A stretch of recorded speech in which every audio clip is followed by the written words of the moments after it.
Here is something nobody tells you before they hand you a raise. More money does not make you rich. It makes you spend more. Not because you're careless, not because you're bad at math, because there is a force in human psychology so consistent, so well documented, and so quietly devastating that economists gave it a name: lifestyle inflation. And it has erased the financial progress of more high earners than any stock market crash in history. I'm going to show you exactly how it works, why your brain is designed to fall for it, and the one move that breaks the trap permanently. And I'm going to show you the numbers, because when you see what a raise actually costs you versus what it could build, the math is genuinely shocking. I'm Mr. Finance, and every week I put real numbers on the money moves everyone talks about but nobody measures. If you want the next one to find you, subscribing takes one tap. Now, why raises are a trap? Meet Max. Max has gotten 4 raises in the last 8 years. His salary has gone from $42,000 to $70,000, a $28,000 increase. He is objectively earning $2,333 more per month than he was 8 years ago. His savings account has $4,100 in it. He cannot explain where the money went. Nothing feels extravagant. He didn't buy a yacht. He moved to a slightly nicer apartment. He upgraded his car when the old lease ended. He started getting his hair cut at a slightly better place. He eats at restaurants more, not fancy ones, just better ones. He subscribes to more things. Each upgrade made perfect sense at the time. He earned it. He deserved a slightly nicer life. That's what raises are for, right? Here is the problem. His lifestyle inflated by $1,330 a month over 8 years. His income inflated by $2,333. The gap, the $1,003 that should have been saving, got absorbed by smaller, quieter upgrades he can barely name. This is lifestyle inflation. Not recklessness, not stupidity, just the natural human tendency to spend in proportion to how much you earn, and it happens automatically, invisibly, in everyone who doesn't actively block it. The treadmill never speeds up dramatically. It just never stops. And most people run it for 40 years and retire with roughly what they had at 30, but in a more expensive life, they can no longer afford to maintain. Let me show you what Max's 8 years actually cost him. Starting salary, $42,000. First raise at year 2, up to $48,000, a 500-month increase. Max upgraded his apartment by $350, saved the other $150. Year 4, up to $55,000, another 583-month increase. He upgraded his car, which absorbed $400, saved $183. Year 6, $63,000, $667 more per month. New subscriptions, better restaurants, nicer clothes, $500 absorbed, saved $167. Year 8, $70,000, $583 more per month. Moved to a premium gym, started delivery meal kits, got the newer phone model annually, $500 gone. Saved $83. Over 8 years, Max saved a total of about $4,100 from those raises. He felt richer at every raise and ended up $4,100 richer. Now the other person, same job, same raises, same starting point. The rule: capture 50% of every raise before it touches lifestyle. The other 50% is free to spend. This is not deprivation, it's splitting the windfall. Year 2, $500 raise. $250 goes to a low-cost index fund automatically, same day as the salary change. $250 is into lifestyle, fine, real guilt-free. Year 4, $583 raise. $291 automated into investments, $292 free. Year 6, $667 raise. $333 into the fund, $334 free. Year 8, $583 raise. $291 to the fund, $292 free. 8 years of the 50% capture rule, invested in an S&P 500 index fund at an average 8% return. Total invested from raises alone, about $1,165 per month by year 8. Running value at year 8, approximately $98,000. Same income, same raises.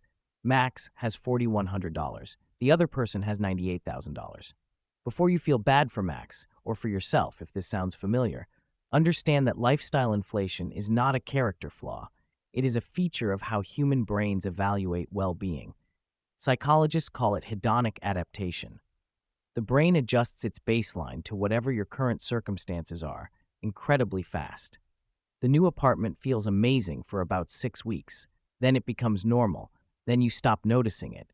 And then, without conscious thought, the brain starts comparing your life to a slightly higher standard again. This is why lottery winners often report returning to roughly the same happiness level within a year.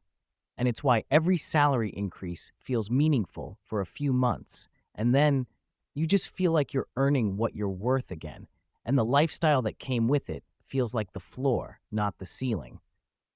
The brain does not experience your absolute income level. It experiences the gap between what you have and what you expect. Raise the income and raise the expectations simultaneously, which is what lifestyle inflation does, and the gap never improves. You feel exactly as financially tight at $70,000 as you did at $42,000. Because relatively speaking, you are. Knowing this doesn't make it easy. Hedonic adaptation is not a bug you can think away, but you can design around it. And that's what the 50% capture rule does. It moves the money before the brain can adapt to it. Lifestyle inflation doesn't always look the same. Here are the 3 versions that catch the most people. Version 1, the visible upgrade. This is Max's apartment and car story. Bigger, newer, nicer, a conscious decision at the time, invisible in its long-term cost. The fix, wait 90 days before any lifestyle upgrade that costs more than $200 per month. Most upgrades that survive 90 days of consideration are genuinely worthwhile. Most don't survive. Version 2, the invisible creep. This is the restaurant creep, the subscription creep, the delivery app creep. No single decision is the problem. The aggregate is. Fix, once a year, just once. Add up every recurring monthly cost and every spending category. Compare it to 2 years ago. The number that changed most without a decision you remember making is your inflation leak. Version 3, the social inflation. This is the most brutal one. Your income goes up, your social circle shifts. New colleagues, new neighborhood, new events, and the baseline of normal around you quietly rises.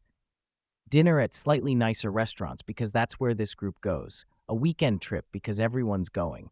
Clothes that fit the new context. Fix.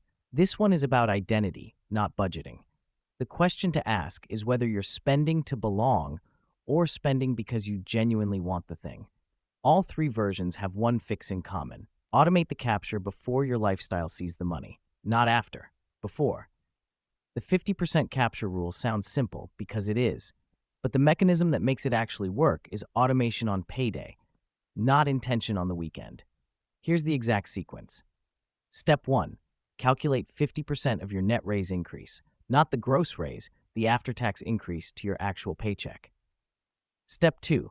On the day the new salary hits, set up an automatic transfer for that amount to a separate investment account, same day, before you've spent a single dollar at the new salary level. Step 3. Let the rest hit your regular account and spend it however you want, guilt-free. That's your lifestyle share of the raise. Enjoy it. The brain never adapts to money it never sees in the spending account. That's the whole trick. You don't need discipline every month. You need one good decision, made once, on the day the raise arrives. If 50% feels aggressive, start at 25. Even 25% of every raise, invested automatically for 20 years, builds a portfolio most people will never accumulate on intention alone. The window is tiny and specific. The raise just landed. The lifestyle hasn't inflated yet. You haven't told your brain what the new normal is. That is the only moment it's easy. Miss it, and you're fighting lifestyle inflation uphill with willpower forever. More money does not make you rich. More money, captured before your lifestyle finds it, does. That is the entire lesson. It fits in one sentence. The reason it's hard is not that it's complicated.